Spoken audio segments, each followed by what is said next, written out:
Oke, siap untuk mendengar firman Tuhan pada pagi hari ini? Saya sudah siapkan paparan di papan latar kita ini, yaitu tema kita dalam misi dan penginjilan bulan November ini, topik untuk minggu kelima, minggu ekstra dalam bulan November ini, yaitu menjadi saksi Kristus pada zaman digital dan media sosial. Amin. Haleluya. Ini signifikan sangat karena kita sedang berada dalam generasi yang semuanya digital. Oke, malah dalam plan pembangunan pendidikan nasional untuk 2026 hingga 2030 yang bakal menggantikan TS25, TS25 yang bermula 2013 tidak silap saya, yang dia punya soft landing dia penghujung tahun ini 2025, digantikan dengan plan pembangunan pendidikan ini menekankan tentang digitalisasi. Haleluya. Dalam ilmu, dalam menimba ilmu dalam pendidikan. Dan saya percaya ini betul benar untuk semua kita, apapun bidang kita. Apalagi dalam bidang ekonomi, dalam bidang komunikasi, malah juga dalam bidang sosiopolitika. Haleluya, puji Tuhan. Jadi kita sebagai anak-anak Tuhan di zaman ini, era digital ini, kita tidak mau ketinggalan. So, mengapa pada minggu ini tema ataupun tajuk spesifik untuk ini? Walaupun mungkin ada yang mengatakan, oh tua, ramai dari kami sini yang tidak pandai guna handphone ini, lah. Mungkin ada yang tidak pandai guna handphone, enggak. Saya ingat si mama pun sudah pandai terus sudah handphone ini. Haleluya. Boleh. Apalagi anak-anak, kan? Anak-anak kecil, dan kita generasi yang merupakan generasi yang melihat dari typewriter kepada typewriter elektronik kepada PC, sekarang kemudian notebook, dan sekarang smartphone. Haleluya, puji Tuhan. Jadi mari kita sebagai anak Tuhan mengambil ini. Saya percaya kita dalam era ini Tuhan mau pakai kita dengan luar biasa. Kita tidak biarkan era digital ini hanya dikuasai oleh dunia, apalagi dalam hal-hal yang mengundang kepada pencobaan dan dosa. Tetapi kita mengambil peluang ini, ambil kesempatan ini, lihat ini sebagai satu batu loncatan untuk kita dapat lebih efektif mencapai dunia dalam pemberitaan, dalam misi dan penginjilan, yaitu misi pemberitaan Injil kasih karunia. Amin. Saya percaya apabila Tuhan menyatakan ini melalui Matius 28, amin, pergilah ke seluruh dunia, dia katakan. Itu berbicara bukan hanya secara fisikal, tapi Tuhan tadi sudah nampak yang kita boleh pergi ke seluruh dunia dengan secara maya. Amin. Dalam latar digital ini. Haleluya.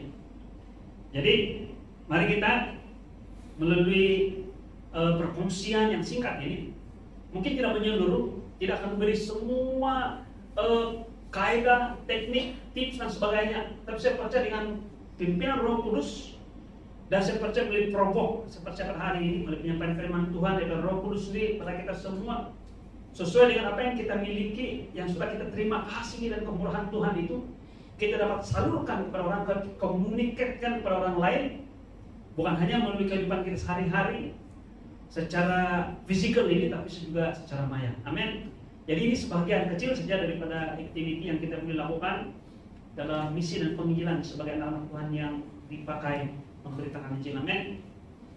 Dalam Matius 5:14 sampai yang ke-16, firman Tuhan mengatakan begini. Dia sering kasih ya ini.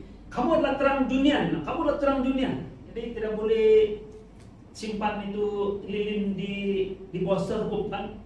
Haleluya, puji Tuhan. Kenapa? Karena lilin memang dia punya peranan itu diletakkan di atas kaki Dian dan untuk menerangi.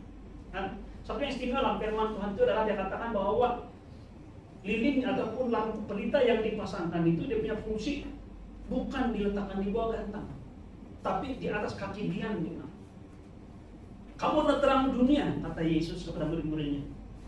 Jadi saya tertanya-tanya, saya ada perasaan yang saya bilang, jadi Tuhan, saya harus meletakkan diri saya tempat yang sepatutnya, kan? Sebagai lilin, ini yang lilin kita lilin kan, ini kan Tuhan yang nyalakan kita terang, kan? Ini kan Tapi Tuhan bilang, jadi bukan begitu, bukan kamu, bukan institusi, bukan juga karena kita memprogramkan, merancang untuk meletakkan kita untuk jadi terang.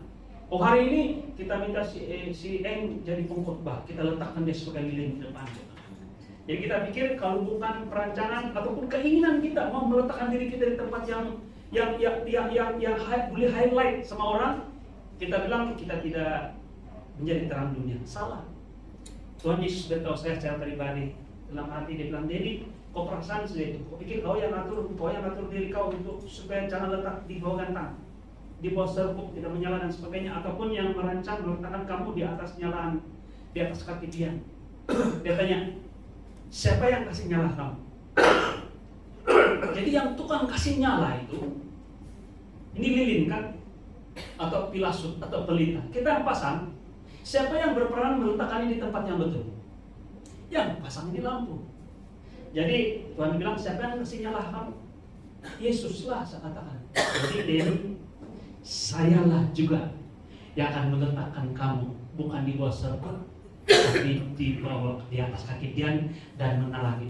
Apa yang Tuhan katakan pada saya secara pribadi, pada kita semua, bahwa jangan risau. Tuhan tahu mau letakkan kita di mana.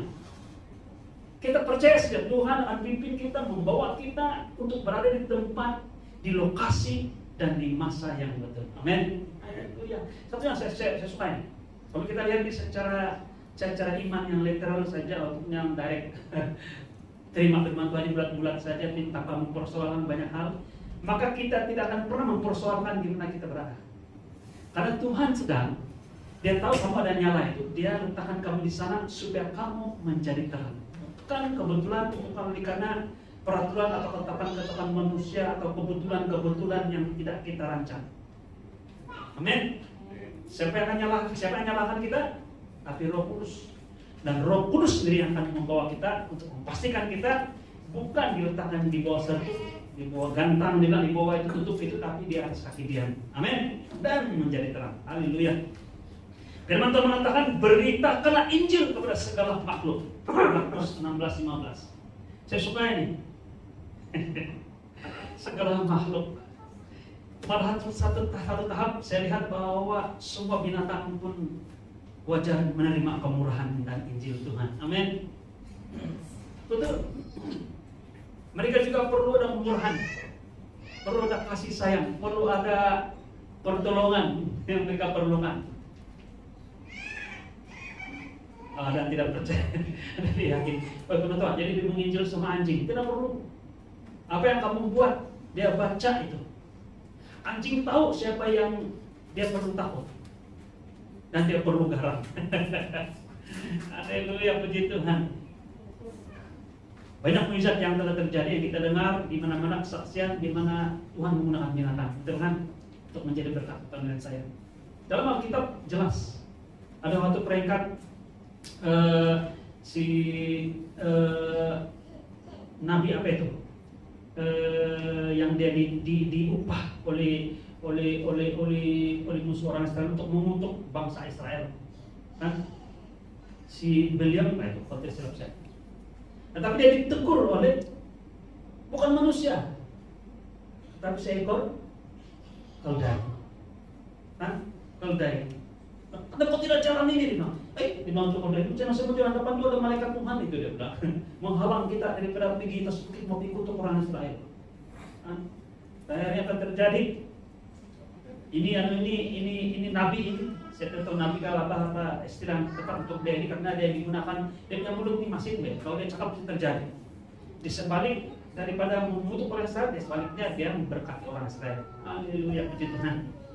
Haleluya. Mari kita lihat yang pertama, yaitu dunia sudah berubah kita. Dunia sudah berubah berbanding dengan zaman dahulu sama sekarang. Jangan bilang zaman Yesus dengan zaman sekarang. Zaman kami, Tuhan Melitus, Tuhan Derek, dengan kamu yang 20-an ke bawah ini pun sudah banyak perubahan. Banyak perubahan. Dari segi bermacam-macam, dari segi penampilan, dari segi fashion, dari segi kemudahan, dari segi macam-macam. Yang paling nyata sekali adalah nampak betul-betul perubahan adalah harga makanan, harga barang. Dulu kami beli makan sardin, tin sardin di bawah RM1. Itu king cup lagi, itu bukan mackerel yang biasa-biasa itu. Ini yang betul-betul yang bagus dia punya kualitas. Sekarang tidak beli sudah, ada perubahan. Dulu pada waktu zaman para rasul, jalan kaki, kapal layar, pakai surat, tulisan tangan, tidak kertas lagi, pakai kulit. Kan kadang-kadang punya sejenis tumbuhan yang papirus di pada zaman Yesus itu. Penginjilan melalui kota ke kota secara fisikal, berjalan kaki dan sebagainya. Zaman kita sekarang ini zaman yang luar biasa. Internet, ada internet. Jadi anak-anak pun sudah sudah familiar dengan, sudah sinonim dengan perkataan data dan sebagainya. Telepon pintar, media sosial, live stream. Kita juga tidak perlu bergerak untuk pergi ke tempat dengan secara fisikal. Kita boleh bergerak dengan menggunakan cara maya saja. Kita bukan datang kepada tempat lokasi itu, kepada orang itu, tapi orang itu ataupun lokasi itu ataupun maklumat atau data itu datang kepada kita. Satu peringkat bilang data itu di ujung jari kita saja. Amin. Dunia berubah tapi hati manusia masih lapar akan kasih dan pengampunan dan pengharapan. Sama seperti zaman Alkitab, maksudnya zaman para rasul. Tapi misi tetap sama, kitabnya misi tetap sama. Amanat agung Tuhan itu masih sama, yaitu menjadi saksi Kristus kepada dunia melalui kasih karunia. Amin. Kenapa saat urgent betul kita mau sampaikan misi ini ataupun berita ini? Karena berita yang kita bawa bukan berita biasa-biasa. Kalau kita datang ke tempat, kita bawa berita, kita membawa tips, kita membawa arahan, kita membawa kaidah, cara dan sebagainya untuk mengubah hidup mereka. Tidak perlu ada penginjilan. Karena mereka boleh belajar sendiri, belajar daripada pengalaman. Kamu ajar saya, siapa yang lebih tua? Dia bilang. Sebab sedikit kita yang kena balik. Saya lebih banyak makan garam, dia bilang. Sudah banyak makan garam, sombong, tinggi darah. Jok saya. Yang kenapa kita perlu beritakan itu? Karena ada satu cara saja yang boleh mengubah dunia. Dan rata-rata dunia sekarang ini tidak dapat menerima ini. Dan kita perlu menyampaikan ini dengan kuasa, dengan penyertaan Roh Kudus untuk meyakinkan mereka bahwa this is the only way, yaitu by grace and grace alone. Sama apa kita perlu memberitakan Injil? Karena jika ada sense of urgency untuk mau menginjil ini, dia harus bermula daripada gereja kita. Karena kita tahu bahwa kasih karunia adalah satu-satunya jalan atau jawaban untuk mereka di dunia sana yang memerlukan pertolongan, pengharapan, keselamatan. Semua aspek. Dari segi material, fisikal, emosi, apalagi dengan secara spiritual atau rohani. Amin. Hanya melalui kasih karunia. Jadi selama ini kita belajar dari beberapa tempoh masa lama sudah di BOB ini, kita belajar dan belajar, kita menerima dari Tuhan tentang kasih karunia, dan kasih karunia ini yaitu grace ini yang mengubah kita, membentuk kita, memberi pengharapan bagi kita, melihat kita hidup di dunia kita di dunia ini tidak sia-sia. Tiba waktunya sekarang itu kita limpahkan itu, sampaikan itu, beritakan itu kepada orang lain sekeliling kita. Amin. Oh, haleluya. Menjadi saksi Kristus kepada dunia melalui kasih karunia. Kita sampaikan kasih karunia, kita sampaikan melalui kasih karunia, kita mendapat sumber melalui kasih karunia. Amin. Firman Tuhan tetap relevan dalam konteks modern. Dalam konteks ini adalah anugerah Tuhan. Karena terang boleh bersinar di dunia digital sama seperti di mana-mana.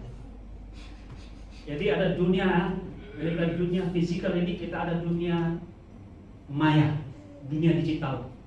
Kalau kita sini menjadi terang dunia, kita menjadi terang juga dalam dunia digital. Amin. Oh, haleluya.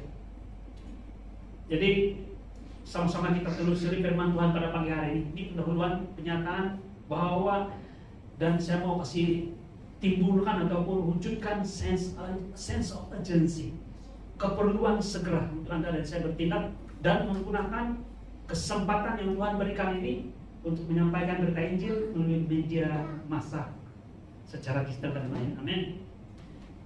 Menurut saya sudah terlibat langsung dalam dunia digital selama sudah dalam TikTok, dalam media sosial di Facebook, di WhatsApp dan sebagainya. Saya sudah.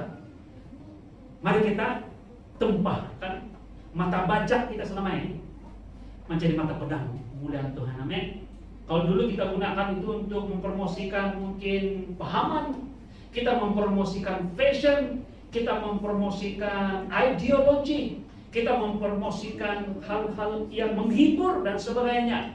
Pada hari ini kita gunakan platform media sosial atau digital ini, apapun itu, untuk kemuliaan Tuhan. Amin. Jadi sebenarnya firman Tuhan pada hari ini sangat-sangat praktikal. Dan saya percaya jika kita melangkah dengan iman, mungkin ada yang belum ada, belum ada pelantar yang dia gunakan. Ada juga TikTok tapi tidak begitu aktif. Ada wawasan. Haleluya, dengan doa dan harapan dan dengan iman. Amin. Tuhan akan pakai kita dengan luar biasa. Mari kita lihat nomor 2. Beritakan Injil dari kasih karunia, bukan dari tekanan. Bukan daripada pressure, bukan daripada hasil daripada sense of yang orang bilang kalau saya tidak menginjil maka dia bilang saya tidak diberkati dan sebagainya, macam-macam. Ataupun ini tidak boleh, tidak mesti kita buat. Ini amanat agung Tuhan, betul. Tapi dia bukan perintahan kita. Seperti orang memerintahkan seorang tentara untuk pergi berperang. Hanya dengan menerima arahan secara guna kata mungkin tidak betul dari segi konsep keselamatan atau ketenteraan, yaitu membabi buta. Tapi inilah yang diterima oleh pegawai-pegawai tentara. Mereka tidak akan mempersoalkan. Kalau atasan mereka bilang pergi, mereka pergi. Buat misi ini harus kamu buat.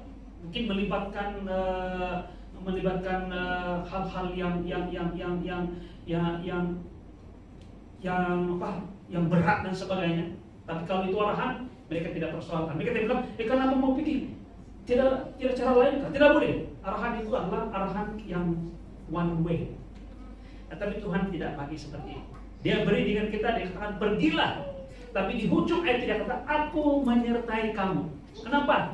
Karena kita memberitakan Injil out of, kita mengerjakan apa yang sudah kita miliki, yaitu keselamatan yang sudah Tuhan beri pada anak saya. Tuhan, dia katakan baik niat maupun pekerjaan itu Tuhan yang wujudkan dalam hati kita, termasuk passion ataupun simpati ataupun rasa kasihan, rasa ada keperluan untuk memberitakan Injil kepada orang sekeliling kita dengan penuh kasih. Amin. Luar biasa. Dalam 2 Korintus pasal 5 ayat 14, terjemahan baru, firman Tuhan mengatakan, sebab kasih Kristus yang menguasai kami. Kasih Kristus yang menguasai kita. Di BOB ini kuasa kasih Kristus yang menyebabkan saya percaya bukan kebetulan menurut kita atur dalam tema firman Tuhan sepanjang tahun ini, termasuk pada bulan November ini misi dan penginjilan, karena kita dikuasai. Kami percaya, pemimpin gereja percaya, kita semua percaya bahwa kita dikuasai oleh kasih Kristus. Semuanya karena kasih Kristus. Nah, nomor 6 kedua, kasih karunia kan bukankah maksudnya kita menerima semua dari Tuhan? Betul. Nah, jadi kalau betul, kenapa sekarang ini macam kita harus buat sesuatu pula? Tidak. Saya beritahu kamu, malah saat ini kamu sedang memberitakan Injil tanpa kamu sadar. Tuhan pakai kamu dengan luar biasa. Tuhan yang menyalahkan kamu, Tuhan juga akan meletakkan kamu di kaki Dia dan meletakkan kamu di tempat yang betul. Tidak kebetulan si Aldan ada di SMK Telinga. Karena demikian luar. Karena Tuhan punya rencana. Kalau kamu sedar, kita sedar, saya sedar, berada di tempat bukan kebetulan, pasti cara kita melihat sekeliling kita juga berubah. Tuhan menyertai kita dengan luar biasa. Tuhan mau menyelamatkan ramai orang melalui Anda dan saya. Amin. Oh, haleluya. Kasih Kristus menguasai kami karena kami telah mengerti, bilang, haleluya, bahwa jika satu orang sudah mati untuk semua orang, maka mereka semua sudah mati. Maksudnya ini berita yang kita bawa ini, bahwa seseorang telah mati untuk mereka, bayar harga untuk mereka. Apapun persoalan, masalah, problem yang mereka hadapi, cabaran yang mereka alami, malah juga pelanggaran yang mereka sedang lakukan dan sebagainya, yang mereka mau keluar, pengharapan yang perlu mereka dengar ini. Sudah Tuhan bayar harga supaya Anda boleh menghadapi dan melaluinya, malah keluar dari masalah itu dengan penuh berkemenangan. Oh, haleluya, puji Tuhan. Tapi yang saya mau kasih highlight ini adalah kasih Kristus yang menguasai kita. Amin. Haleluya. Kita mengalirkan kasih yang kita sendiri telah terima. Amin. Kita sudah terima. Bila kita telusuri hidup kita, oh haleluya, daripada dengar Injil kasih karunia dari kecil, dari remaja, masih PMM, sampai sekarang Tuhan berkati kita dengan luar biasa, penuh sukacita, sehingga setiap cabaran yang kita lihat bukan lagi cabaran yang mematikan, haleluya, membelenggu kita, tapi kita melihat kesempatan, melihat mujizat Tuhan. Amin. Ini yang kita mau sampaikan ini. Amin. Kita mau menyampaikan kepada orang apa yang telah kita sendiri alami dalam hidup kita. Bila jemaat melihat Injil sebagai pemberian kasih, bukan kewajiban berat, ya. Haleluya. Bukan satu tekanan. Hati mereka akan menjadi berani untuk menyampaikan berita Injil. Haleluya. Nah, Injil bukan dibawa melalui paksaan atau ketakutan atau debat, tetapi melalui yang pertama melalui kasih, yang kedua belas kasihan, kemurahan, amin. Kemudian yang ketiga ini saya suka betul, rest dalam Kristus dan kepekaan terhadap Roh Kudus. Nanti kita lihat ini, bagaimana kita peka dengan pekerjaan Roh Kudus dalam hidup kita, sehingga kita tahu apa yang harus kita buat pada waktu-waktu tertentu untuk menjadi terang dunia ini. Amin. Haleluya. Mari kita lihat nomor 3, cara praktikal. Jadi semua ini praktikal. Ini semua adalah orang bilang provokasi saja.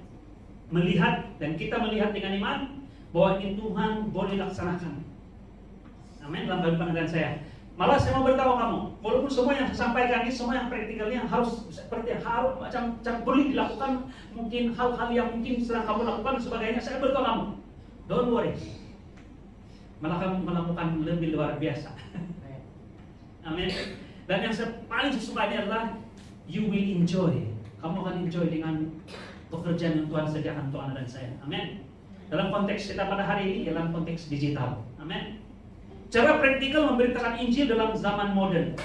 Inilah bagian paling penting jemaat perlu tahu bagaimana cara nyata Injil dapat dibawa dalam kehidupan harian di dunia yang modern sekarang ini. Kalau kita lihat dalam media sosial, kan kecil saya tidak nampak, saya baca di media sosial dunia sering melihat, kamu lihat ini, dan saya cakap umum ini, bukan hanya dari segi ekonomi, politik, sosial, tapi juga dari segi religion, dari segi agama, yaitu debat, kadang-kadang penghinaan, ada kritikan, ada perbalahan dan sebagainya, macam-macam. Balik kalau kita lihat media sosial Indonesia ini, yang sedih itu ada di pihak kita, yang menyerang dan menghina dan sebagainya. Saya kata tidak perlu. Kita tidak perlu highlight kelemahan orang, atau agama orang lain, atau kepercayaan anutan orang lain. Yang kita perlu highlight adalah kebaikan Yesus. Ini bersama dengan saya. Amin. Nah, mungkin kita perlu kasih beritahu juga mereka percaya cara yang salah dan sebagainya, tapi dengan kasih. Amin. Bukan dengan penghinaan, bukan dengan orang bilang kritikan, komen yang menyakitkan hati. Amin. Tetapi saksi Kristus tidak masuk dalam budaya ini. Saya guna perkataan ini, budaya marah-marah. Budaya marah-marah. Saksi Kristus membawa kasih dalam baik ini, membawa kasih, damai dan kelemah lembutan di tengah kekasaran digital. Baru-baru ini kita ada akta baru di Malaysia khusus untuk menangani bully digital. Karena kita belum ada suatu case yang berlaku Dan tidak ada peruntukan undang-undang untuk menjatuhkan hukuman kepada pribadi yang melakukan ini, karena kita tidak ada undang-undang untuk hal ini. Kalau bully secara fisikal ada dengan peruntukan, tapi tidak ada secara maya, secara digital. Jadi Parlemen luluskan catatan paling umum saya ini di Dewan, akhirnya dari rang undang-undang jadi undang-undang jadi akta, yaitu bullying digital ini. Malah case yang baru-baru ini juga mereka gunakan akta ini. Dan tidak tahu boleh pakai atau tidak. Kita tengok macam mana. Cara kita bukan. Cara kita adalah kasih damai, memberitakan kasih damai, kelemah lembutan, amin. Dan menjadi pendamai di tengah-tengah istilah saya gunakan sedikit kekerasan digital ini. Cara praktikal menjadi saksi. Yang pertama, menjawab dengan kasih ketika diserang. Mungkin kita mengalami kita up kita punya di media sosial, mungkin TikTok dan sebagainya. Firman Tuhan mungkin juga ide, tapi olahan daripada kasih karunia Tuhan kita sampaikan orang kutuk kita, kan? Apalagi kalau kutukan itu daripada orang-orang yang kita kenal, ataupun bukan kutuk lah, marah lah, ataupun komen dan sebagainya. Bagaimana kita respon? Pergilah kau, dari kau saja kalau mau masuk neraka, masuklah neraka, dari kau saja. Menjawab dengan kasih ketika diserang, menahan diri dari berbalas komen negatif. Saya ingat orang yang biasa di media sosial, kamu Tuhan latih untuk lebih banyak mengampuni, memaafkan, menerima. Amin. Haleluya. Memilih untuk menjadi pembawa damai, bukan pencetus provokasi, dan menyuarakan harapan, bukan ketakutan. Kasih tetap wujud dan berfungsi walaupun melalui screen. Bersama dengan saya. Jadi sedikit kalau mau melihatkan sebenarnya penutua bahwa sedikit etika sebagai orang percaya bila kita menggunakan pelantar media sosial ini. Amin. Oh haleluya, puji Tuhan. Nah, yang pertama dalam praktikal ini kan, cara praktikal ini saya bagi kepada beberapa bagian. Yang pertama yaitu pemberitaan melalui percakapan ringkas. Ada istilah dulu SMS, short message, apa itu? Simple message kah? Atau sistem dengan mungkinlah SMS itu kan. Jadi ringkas, tapi menyampaikan maksud, yaitu mungkin personal testimony ataupun kesaksian pribadi. Amin. Dalam 1 Petrus pasal 3 ayat 15, firman Tuhan mengatakan, sentiasalah siap sedia memberikan jawaban tentang pengharapan yang ada padamu. Sesuai Tuhan beritahu melalui Petrus, dia katakan kepada jemaat supaya kita sentiasa siap sedia, siap siaga bila-bila waktu untuk mempertanggungjawabkan pada orang lain pengharapan yang kita miliki. Karena mereka bila-bila akan tanya soalan, kenapa kau berbeza dan sebagainya.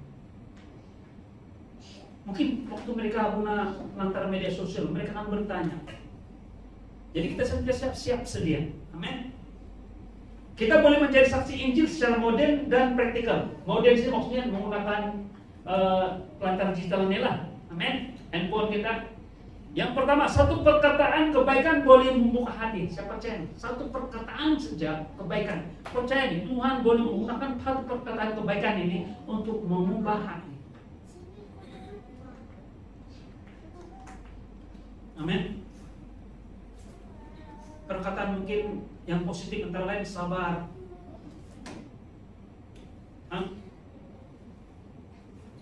Tuhan sayang dengan kamu. Perkataan seperti ini. Amin.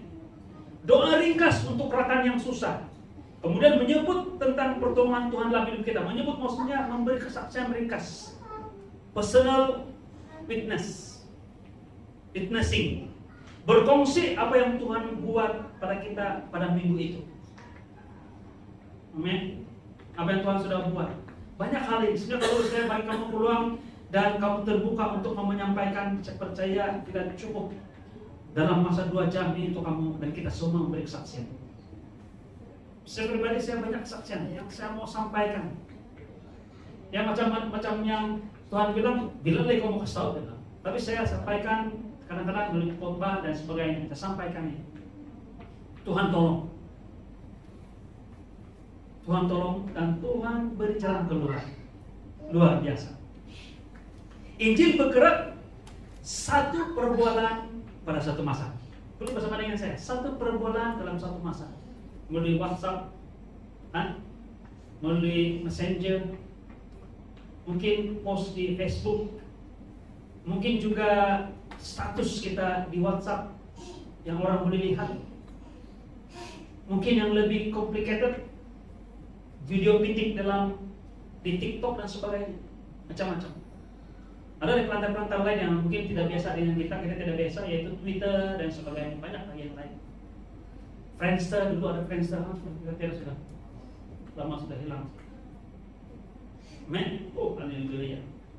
B, yaitu pemberitaan melalui testimoni hidup. Tadi melalui personal, ini testimoni atau kesaksian hidup kita. Dalam Matius 5:16 Tuhan mengatakan, demikianlah hendaknya terangmu bercahaya depan orang, supaya mereka melihat perbuatanmu yang baik dan memuliakan Bapamu yang di sorga. Haleluya, puji Tuhan.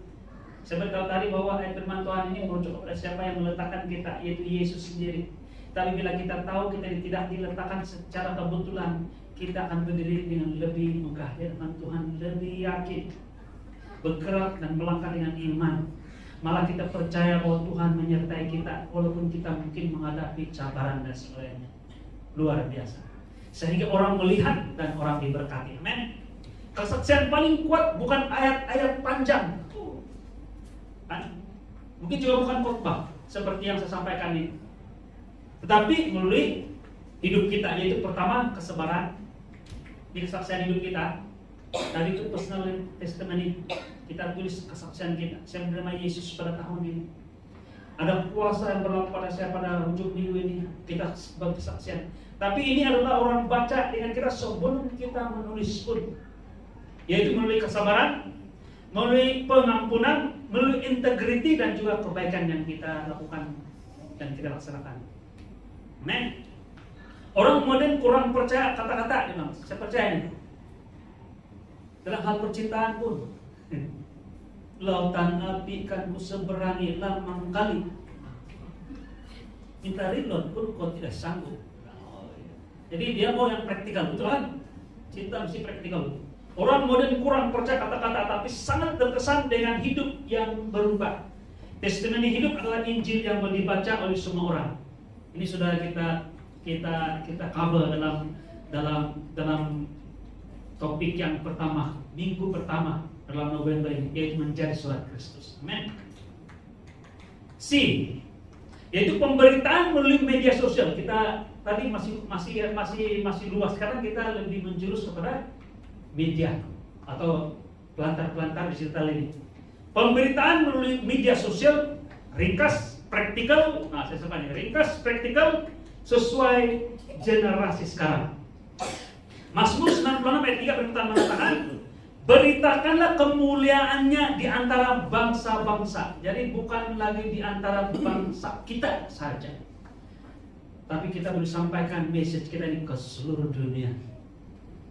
Tiba masanya untuk Anda dan saya menjadi saksi Kristus, bukan hanya di Yudea, di Samaria, di Yudea, tapi sampai ke ujung dunia. Dan itu Tuhan gunakan. Tuhan percaya Tuhan mau kita gunakan pelantar di ini. Amin. Satu posting boleh menyentuh ribuan jiwa tanpa kita bergerak sejauh manapun. Sejak Pastor Joseph Prince masuk dalam TV ataupun TV penginjilan, banyak orang diberkati. Bukan melalui TV, saya mata-mata, tapi melalui YouTube, pelantar di YouTube ini. Banyak orang diberkati. Nah, sekarang kita diberkati dengan khotbah seperti Pastor Ivan, Kanu Jaja, kita diberkati dengan semua kesaksian dan juga semua penyampaian khotbah yang mereka lakukan melalui pelantar digital yaitu YouTube. Satu posting boleh menyentuh ribuan jiwa tanpa kita bergerak sejauh manapun. Jadi relevan betul kita menjadi saksi Kristus sampai ke ujung dunia. Yang pertama, kongsikan renungan di praktikalan, semua yang praktikal nih. 1-2 baris, 1 ayat, 2 ayat, memberkati kamu pada hari itu dan pos balik. Amin. Kongsi gambar dengan ayat firman Tuhan. Good morning.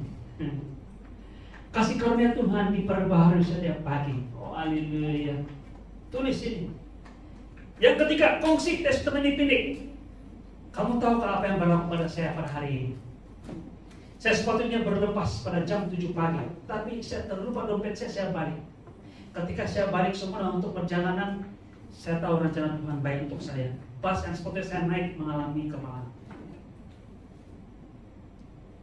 Ini mungkin testimoni yang buat itu yang tidak wujud, tapi jika itu berlaku pada Anda, walaupun kecil, kongsikan ini, amin.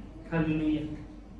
Hantar message pribadi kepada rekan yang sedang kecewa atau sedang memerlukan pertolongan, sedang memerlukan dorongan, maaf saya. Amin. Kita tahu dia perlukan dorongan, kita kirim message.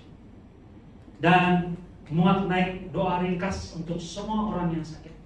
Nah, ini sebagian saja nih. Saya percaya kamu lebih kreatif, bukan kamu kreatif. Roh Kudus kreatif. Roh Kudus akan pimpin kamu. Yang penting pada hari ini adalah saya provok saja nih, saya bagi kamu, bangkitkan iman kamu, berani melangkah untuk pergi dan memberitakan Injil melalui perlantar digital. Tanya Tuhan, jangan tanya penutua, jangan mencuk balikin nota. Tanya Roh Kudus, apa yang boleh saya buat?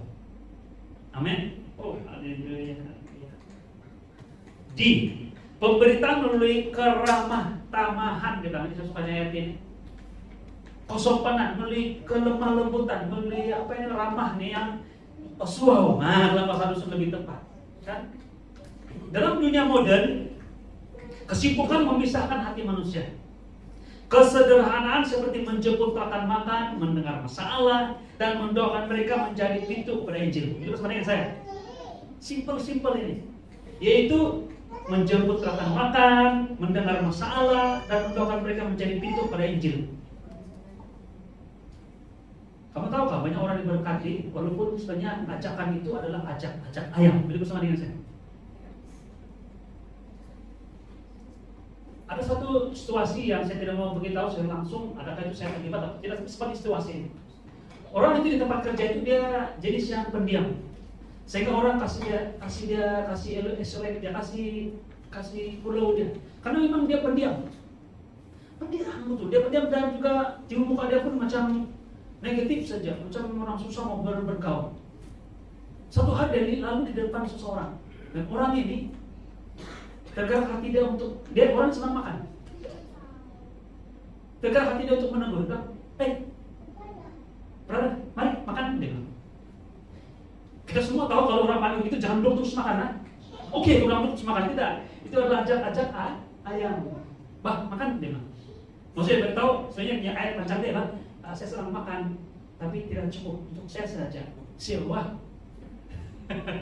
Jadi kasih skill saya makan sendiri. Itu betul yang makan. Mari makan, tapi kadang-kadang begitu kan. Orang ini dia tahu itu ajak ayam, tapi bila dia telah tegur, hati dia hancur. Soalnya ada orang perhatikan dia juga. Bukan dia lapar, dia boleh makan sendiri, tapi bilang mari makan. Dan di ujung cerita itu orang beritahu hati saya pernah melihat dengan positif orang sekeliling. Tidak semua orang memandang negatif terhadap saya. Dengan hanya ajakan ini. Lalu bersama dengan saya, amin. Haleluya. Yaitu mendengar masalah, mendoakan mereka menjadi pintu kepada Injil. Dalam Kisah Rasul pasal 16 ayat 24, kepala penjara diselamatkan karena pelayanan Paulus dan Silas. Masih dengar ingat cerita peristiwa ini? Silas dan Paulus ditangkap. Sudah ditangkap, di penjara lagi. Bukan jadi penjara, dibelenggu lagi. Tapi dalam keadaan seperti itu, mereka, Paulus dan Silas memuji Tuhan. Dalam keadaan terbelenggu, mereka memuji Tuhan. Apaan? Haleluya. Nah, begitu lagunya lah. Dia akan memuji Tuhan, haleluya, puji Tuhan walaupun kami dalam penjara, tapi kami tahu Tuhan Engkau bersama dengan kami memuji-Mu. Nah, ketika mereka mulai memuji Tuhan, mujizat terjadi. Penjara atau di kawasan itu mengalami gempa bumi dan penjara hancur. runtuh semua belenggu terlepas. Bukan hanya Silas dan Paulus terlepas dan boleh ada kesempatan untuk lari, tapi semua bantuan-bantuan yang ada pada waktu itu juga terlepas. Jadi melihat keadaan seperti itu, dia nampak macam ada sudah pintu terpasar, itu pagar ataupun itu pintu penjara sudah terbuka, macam kosong sudah di penjara. Maka ini kepala penjara bilang, bagus saya matilah, karena saya sudah gagal menjalankan tugas saya sebagai kepala penjara. Daripada saya nanti dihukum mati oleh saya punya orang atasan saya karena gagal dalam menjadi tugas sebagai kepala penjara, wadah ini. Bagus saya bunuh diri, dia letakkan dia punya pedang dan dia mau jatuhkan diri dia pada pedang. Tapi dari sana sudut, dia bilang si Paulus, kepala penjara, jangan menakutkan diri kamu, jangan apa-apaan diri kamu, jangan risau, kami tidak lari. Saya mau tanya, apa tujuan Tuhan kasih selepas mereka memuji Tuhan kasih runtuh itu bangunan? Karena sebelum itu ada satu case yang sama, lebih kurang sama, yaitu Petrus dilepaskan dari penjara. Malah itu lebih luar biasa, tiada gempa bumi, tapi ketika dia keluar, dia lolos begitu saja, dia tembus dinding saja. Ketika dia ketuk pintu, siapa? Petrus. Hantu, si Petrus ada di penjara. Tidak, saya ini, dia bilang. Ini betul-betul si Petrus. Tuhan lepaskan dia dari penjara. Kenapa Silas dan Paulus tidak ambil kesempatan dan tafsir bahwa ini adalah rencana Tuhan untuk selamatkan mereka, keluar dan ada di penjara. Tapi Paulus ada rasa passion, ada rasa kasihan kepada kepala penjara. Kalau mereka lari, kepala penjara pasti mati. Jadi dia berdoa, Paulus bilang Silas, Tuhan kasih lepas kita, tapi kita jangan lari. Mari kita balik. Dan bukan hanya kita, turun kasih kumpul semua yang sudah terlepas semua itu bantuan kumpul dorong ke tempat kita turun jaga supaya dia tidak lari di penjara. Jadi bila kepala penjara lihat situasi ini, hancur hati dia. Paulus dia bilang, kau boleh lari, kamu kau tidak lari, kau boleh bawa Tuhan semua lari. Tapi karena kami kasihan dengan kau, Tuhan sayang dengan kamu, kami tidak mau celakakan kerja kau sehingga kau di penjara ataupun menanggung hukuman karena kami lari. Kami sanggup tinggal supaya kau selamat. Oleh karena kebaikan Paulus dan Silas, pada malam itu teman-teman mengatakan bukan hanya kepala penjara, tetapi keluarga dia, anak, istri dia terima Yesus. Kebaikan Paulus, walaupun sebenarnya mereka Tuhan lepaskan, tapi karena passion, mereka punya compassion, compassion mereka itu satu jiwa diselamatkan. Saya bertamu saudaraku, ini sangat penting ini saya bertamu. Mungkin si N bilang, saya tidak pernah pimpin orang terima Yesus. Macam mana kau tahu? Kau tidak pernah menulis kau banyak orang ada orang terima Yesus. Mungkin adalah pernah tua, tapi mungkin satu orang. Bukan macam kota, mungkin ramai yang sudah bertobat karena mulai penatua ataupun penginjil yang di luar sana. Saya beritahu, the value of one soul. Firman Tuhan mengatakan, dia bagi satu ilustrasi domba yang hilang. Satu domba hilang, 99 tidak hilang, satu domba hilang.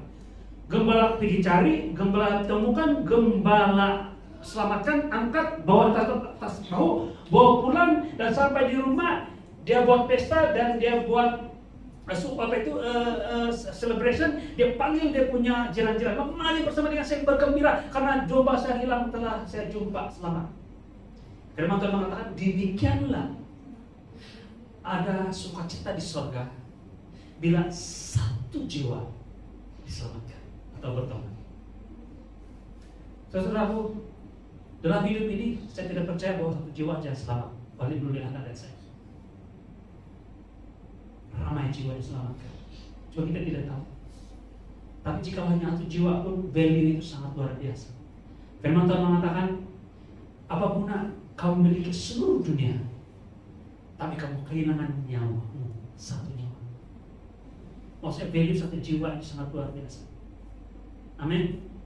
Dan ini kita boleh buat melihat kebaikan yang Tuhan berikan kepada saya.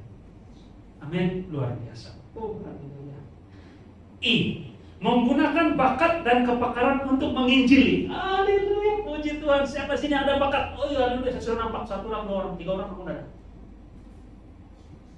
Pakai ini memberitakan Injil. Buat satu video, tapi tambah ayat di bawah sedikit. Kalau kita tidak perlu ayat, ambillah firman Tuhan. Kasih karunia Tuhan baru setiap pagi. Mari kita menarik dan sebagainya. Tuhan akan pakai luar biasa. Mau lem betul punya video itu yang itu. Tapi ada satu jiwa ketika dia bukakan, dia nampak, dia menangis. Tuhan, tolong saya. Karena melihat bos kita. Amin. Oh, haleluya. Dalam Kolose pasal 3 ayat 23, apapun yang kamu lakukan, nah, bukan hanya pelantar TikTok atau media sosial atau macam-macam, ataupun apalagi yang lain. Tetapi firman Tuhan mengatakan apapun yang kita buat, mungkin hanya ada di ladang, mungkin hanya ada di sekolah, di kelas, atau mungkin di bilik dan sebagainya. Apalagi kalau di bilik, saya beritahu kamu lebih connected kalau kau di bilik. Karena kau sendirian dengan handphonemu. Tidak orang kacau. Begini kok buat sesuatu. Haleluya. Apapun yang kamu lakukan, sekarang saya mau provok, saya mau bawa, saya mau dorong jemaat, apapun yang kamu buat ini, lakukanlah dengan segenap hati dan seperti untuk Tuhan. Amin. Lakukan dengan segenap hati. Malah berdoa, Tuhan, saya buat ini, urapi, sertai. Amin. Injil mengalir melalui apa yang kita lakukan dengan kasih. Oke, perhatikanlah contoh. Haleluya. Ada beberapa orang guru di sini, termasuk saya, mewakili Kristus melalui belas kasihan. Pelajar, tunjukkan integriti. Guna ChatGPT, tapi pastikan promptnya betul. Bukan semua itu ChatGPT buat semua untuk kamu. Prompt yang penting, dia punya arahan itu. Pastikan tidak sama dengan idea lain, dan tolong masukkan idea saya ini, yang ini olah supaya integrasi dengan rujukan-rujukan yang kamu tolong saya. Beritahu dengan perkataan. Misalnya di ChatGPT bagus, tetapi jangan dia jadi bos, kita jadi bos. Integrity, pelajar. Usahawan, tunjukkan kejujuran. Sikit saya bom saya ini, mana ada 10 kali ganda. Ada untung dia. Saya tidak banyak ada apa. Buat apa jika kalau tidak untung? Betul dia juga Pak. Berapa lama untung? Itu rasa kerjaan. Kita jujur saja, amin. Haleluya. Juru foto berfungsi kasih melalui seni. Bukan juru foto, juru video. Banyak lagi kan.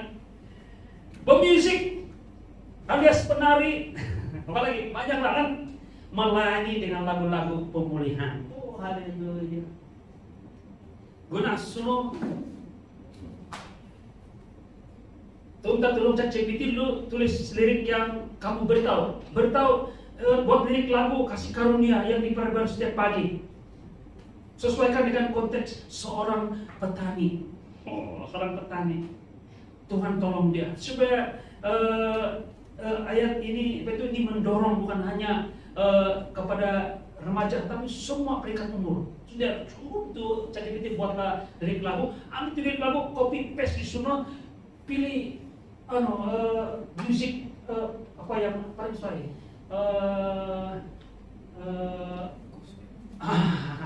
Saya pun tidak tahu apa yang kalau country tidak ngambil kan, kalau musiknya yang worship punya.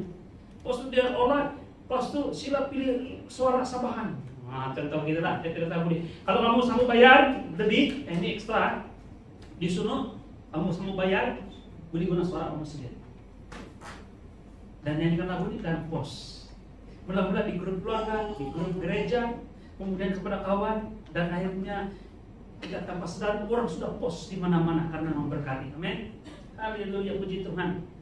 Mari kita lihat seterusnya yang keempat. Jadi yang keempat ini adalah bagaimana kita dipimpin oleh Roh Kudus. Roh Kudus mengarahkan setiap pemberitaan Injil. Ini adalah penyataan, bukan beritahu kamu supaya. Ini adalah penyataan bahwa ini yang kita alami. Tuhan menyertai kita. Dan Dia akan memimpin kita untuk semua aspek termasuk dalam penginjilan. termasuk penginjilan secara digital. Roh Kudus, peka dengan suara Roh Kudus. Amin. Nah, ada satu cerita dalam Kisah Para Rasul pasal 8 ayat 29, Roh Kudus berkata pada Filipus, pergilah ke situ dan dekati kereta itu. Tapi luar biasa, sebelum cerita ini, Filipus berada di Yerusalem, di kawasan tanah Israel. Tiba-tiba dia diangkat Roh Kudus, berada di padang gurun, dan dia di perang utama-tama, bukan sobat sini, Roh Kudus bawa dia, teleport dia. Dan sekonyong-konyong, begini satu perkataan ini, datang itu kereta kuda, atau unta, saya tahu lah, kereta kan, dan menghampiri dia, dan Roh Kudus beritahu dia, Filipus, pergi dekati itu kereta dia, pergilah ke dekati kereta itu, karena the rest Tuhan sudah atur. Dia tidak kata, pergi dekat kasih badan dia dekat begini, orang bilang, yang punya kata, siapa kau? Dia bilang, kau pergi mana? Naiklah. Bila mulai naik, Filipus duduk sejak dia tinggal sebelah orang itu sedang baca kitab. Ayat firman Tuhan. Saya baca dari saya. Terus dia bilang, saya baca ini ayat, saya tidak paham. Kau tahu kan ini ayat? Dia bilang, masih Filipus tinggal saja, dia tahu rencana Tuhan seterusnya. Dia beritahu tentang Injil keselamatan Tuhan Yesus Kristus. Amin. Dan orang itu di ujung dia bilang, kalau begitu saya mau dibaptis, saya mau terima Yesus, boleh. Kalau ada air tidak masalah. Dan mereka jumpa air di tengah gurun, mungkin di oasis lah. Dan bukan hanya dia beritahu Injil, tapi dia sampai terima Yesus. Bila dia baptis orang itu, ketika mereka dua-dua keluar dari air, Filipus diangkat lagi oleh Tuhan, hilang daripada penglihatan orang itu, bawa balik di sehingga di Yerusalem, balik di negeri yang dia berada tadi. Semua pekerjaan Roh Kudus. Jadi mari kita bersama-sama, amin. Kita lihat bahwa Roh Kudus tidak membiarkan kita. Dia akan mengarahkan kita. Dia akan memberikan kita prom. Dia akan memberikan kita bisikan, keyakinan apa yang harus dibuat dan tidak tanduk harus kita buat selepas itu. Apa yang harus kita katakan, amin. Injil dalam zaman modern akan efektif apabila kita peka pertama kepada bisikan Roh Kudus. Perkataan bisikan sebenarnya tidak betul. Karena bukan kau tahu kan? Bukan begitu. Roh Kudus tidak akan beritahu itu. Dia beritahu kita nyata dalam hati kita, dalam roh kita. Dia berbicara. Ada soalan. Penutua, macam saya tahu itu suara Roh Kudus. Macam mana kita tahu suara Roh Kudus? Saya bertahu kamu dengan iman. Kamu akan tahu bahwa itu dari Roh Kudus. Dan kamu akan tahu itu jika itu daripada suara yang lain. Kamu tahu itu Roh Kudus. Kenapa? Karena keyakinan iman saya adalah firman Tuhan mengatakan domba kenal suara gembala. Pasti kenal. Jika anda dan saya adalah domba, don't worry, we know the shepherd's voice. Jangan kita tahu betul. Amin. Jadi ini iman. Kamu tahu bahwa kehidupan Kristen kita bukan yang how to, tapi by faith. Amin. Kita membuka hati kepada peluang, kita mendengar suara Tuhan untuk menghampiri seseorang, dan Roh Kudus tahu siapa yang sedang dan memerlukan Injil pada saat itu. Termasuk dalam pelantar digital ini. Amin. Kalau kamu ada gerakan hati, saya mau WhatsApp, saya mulai apa kabar, mau tanya kabar dengan dia, hati, gerakan hati yang dibuat oleh Roh Kudus. Amin. Dia tidak lihat sebagai kebetulan. Dan kita tidak akan bilang, nantilah. Sekali kita dengarkan, kita bilang nantilah, kita lupa. Sekali kita dengarkan, pada waktu suara hati kita mau hubungi dia, dia menghadapi masalah. Tapi ketika kita hubungi dia, masa sudah terlambat. Kita akan lebih peka. Amin. Haleluya. Nah, mari kita lihat intipati. Kita sudah di ujung dalam penyampaian topik pada hari ini, yaitu penginjilan dalam era digital dan media sosial ini. Yang pertama, dunia modern adalah ladang misi terbesar dalam sejarah. Boleh bersama dengan saya, ini fakta. Dunia modern sekarang ini adalah ladang misi terbesar dalam sejarah. Tidak pernah terjadi sebelum ini. Malah 10-20 tahun yang lalu tidak terjadi. Hanya berapa dekat ini, berapa waktu ini, malah selepas PKP ini, kita punya capaian kita, connection kita sudah mengglobal, luar biasa. Internet double dia punya, triple mungkin dia punya kapasiti. Dia punya harga pun menjadi lebih kita dapat jangkau, kita dapat mampu dan sebagainya. Kita boleh sampaikan message kepada orang di sebalik dunia secara khusus atau secara umum. Kamu ingat kalau dalam YouTube itu kamu kasih private kah, hanya ada link saja kah, ataupun global, open, kan? Kita boleh sampaikan. Pemberitaan Injil bukan tugas berat, tetapi aliran kasih. Jadi kita mengalir dengan kasih. Kita dikuasai oleh kasih Tuhan. Setiap orang percaya boleh menjadi saksi dalam kemampuan unik masing-masing. Maksudnya dengan kata lain, dengan karunia masing-masing. Amin. Ada gift. Kamu semua ada giftnya. Ada Tuhan pakai. Musik. Mungkin dari segi mengolah ayat dan sebagainya. Mungkin dari segi melukis. Mungkin dari segi apa? Dari segi mengubah lagu. Mungkin menari, mengedit video dan sebagainya. Amin. Kesaksian hidup, nomor 4. Kesaksian hidup adalah Injil yang nyata kepada dunia modern. Jangan lupa ini. Kesaksian hidup kita. Kita adalah surat Kristus. Dan yang terakhir, Roh Kudus memimpin setiap langkah. Percaya dengan iman.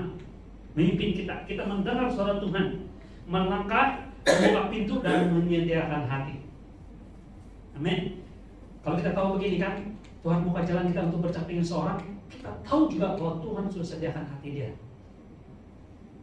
Amin. Mungkin dia punya respon mungkin tidak sama seperti yang kita ekspektasi lah. Apa yang kau cakap ini? Apa di Yesus ini? Saya tidak percaya nih. Nanti dulu, apa yang kau cakap gitu? Coba sekali lagi. Yesus sayang kamu, Tuhan biar aja istimewa untuk. Oke, terima kasih. Dia bilang, tapi dia menolak kamu dia Yesus. Respon kita apa kan kita lama. Rugi saya cakap orang karena makin lagi. Tapi kita tidak tahu bahwa Tuhan menyentuh hati dia. Satu hari dia ingat apa yang kau cakap bahwa Tuhan sayang dengan dia. Tuhan, kalau kau betul-betul sayang sama saya seperti orang yang saya marah-marah kemarin itu, tolong saya. Dan Tuhan bekerja. Amin. Haleluya. Mari kita bagi cadangan aplikasi yang boleh kita buat dalam minggu ini. Haleluya. Dalam minggu ini, mungkin masa-masa seterusnya. Pilih satu platform atau cara. Mungkin kamu belum ada platform media sosial, WhatsApp terlalu umum, tapi boleh dipakai juga. Status itu boleh dipakai banyak. Sekarang saya ingat WhatsApp pun luar biasa sudah dia punya aplikasi, Telegram dan sebagainya. Kan? TikTok, oke, video reel di Facebook, macam-macam kita bisa sampaikan. Yaitu melalui perbualan, media sosial, doa dan keramahan. Kemudian kedua, mulakan dengan yang kecil, satu orang atau satu message, satu doa. Yang ketiga, berdoa setiap pagi, Tuhan tunjukkan siapa yang perlu engkau sentuh hari ini melalui saya. Berdoa tanya Tuhan. Amin. Yang ketiga, yang keempat, jadilah terang melalui sikap, bukan hanya kata-kata. Jadi kita boleh tunjukkan sikap kita melalui bagaimana kita menulis, menyampaikan message dalam media sosial. Pernah nampak itu? Kan? Orang tahu, nada dia. Gunakan internet sebagai alat Injil, bukan gangguan rohani. Boleh bersama dengan saya. Game-game terus, tidak masalah juga. Tapi jangan itu menjadi gangguan aktiviti kita sehari-hari. Ataupun gunakan game itu untuk penginjilan. Bagaimana? Saya tidak tahu, kamu lebih tahu. Yang suka main game ini. Haleluya, puji Tuhan. Yang terakhir, kekal pekah kepada kepimpinan Roh Kudus. Percaya dengan iman. Kita tahu suara gembala. Amin. Haleluya. Ini doa penutup, tapi ini hanya cadangan saja. Tapi jika itu menunjukkan hati kita, tolong doa ini bersama-sama. Amin. Yaitu Tuhan, pakailah kami untuk memberitakan Injil dalam dunia modern ini. Oh, haleluya, supaya sekarang kita ini sebenarnya dalam zaman yang luar biasa, tanpa batas. Berikanlah kami kasih, keberanian dan hikmat, sesuai hikmat, untuk menyampaikan berita baik kepada orang yang Engkau kirimkan dalam hidup kami. Pimpin langkah kami, perkataan kami dan kesaksian hidup kami, agar semuanya memuliakan namamu. Dalam nama Yesus kami berdoa, amin. Haleluya, puji Tuhan. Saudaraku, bagi demikian kita punya penyampaian firman Tuhan pada pagi hari ini. Mari kita menjadi saksi Kristus. Dan salah satu cara yang Tuhan, saya percaya Tuhan mau gunakan, sudah gunakan, sedang gunakan, tapi di video ini saya mau mendorong kita untuk mulai sedar ini dan lebih serius, yaitu mulai pelantar digital ini dan media sosial. Tuhan memberkati. Mari kita semua tunduk berdoa.